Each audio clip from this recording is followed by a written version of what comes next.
When I entered the business, Marty Walshin was the dominant force. He was known to everybody far and wide. He could really take control of a room. He was a physically imposing force to the point where he was a former boxer and you knew it, and he looked like he could still go a few rounds with you.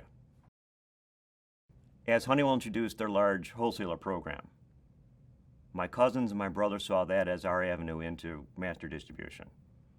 But that put us in Marty's sights. It was moving us from being his customer to being his competitor, and he was not all too happy about that at all. To the point where he called my dad and said, "All right, Howard, you and the Young Bucks, bring it on."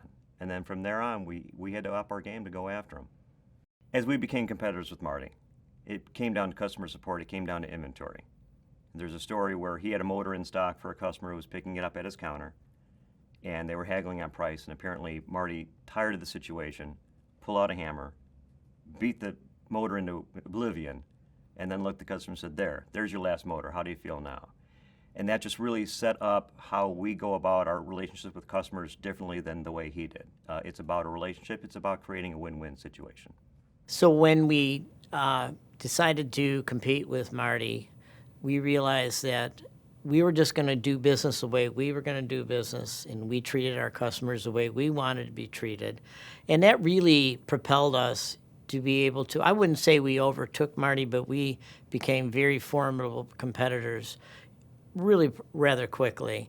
What we did is we would not, for example, if somebody needed the instructions or a wiring diagram, for example, out of a part, we would just simply make a copy, put it in the mail to them, and not have it be a very big deal, because it really wasn't.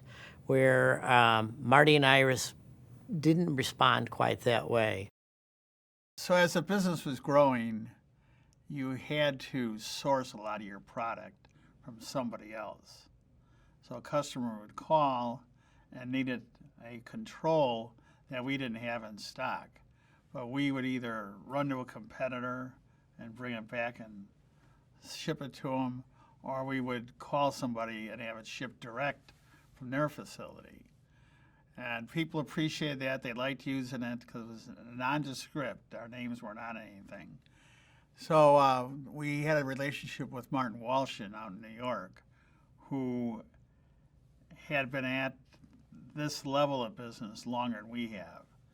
And so we became his biggest customer and had a very unique relationship. So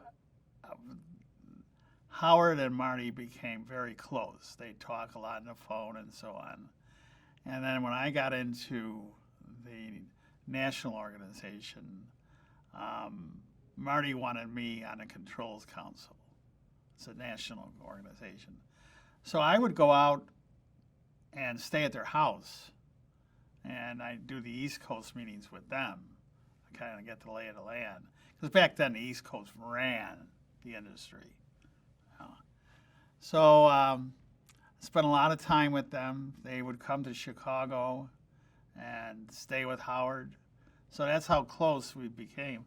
They used to say, the only difference between Neuco and Walshin is you don't have cigarette butts on the floor. So anyhow, we became good friends and this and that, but we were evolving very quickly, and he wasn't. He didn't have any technological backup for customers. You'd call, what's the part number? I got it, I can ship it today.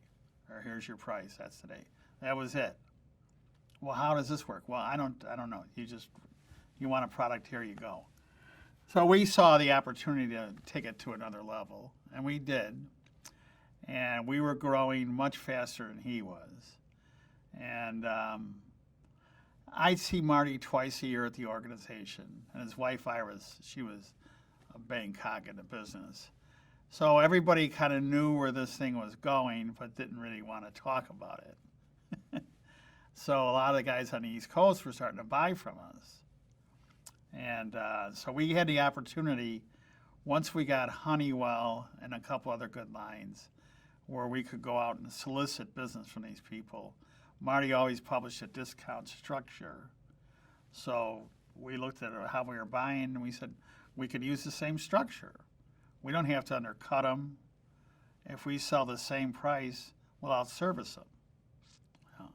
So that was the philosophy. So I put together a discount structure, and Howard said, "I don't want my name on that." So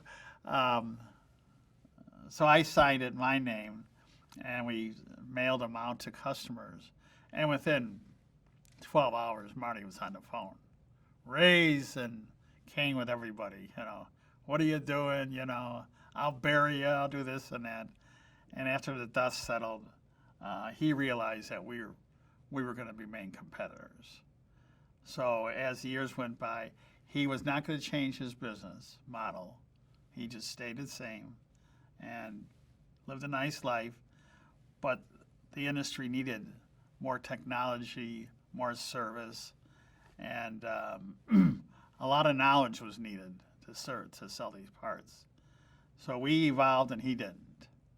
And we grew and he didn't. And that's just the way it went.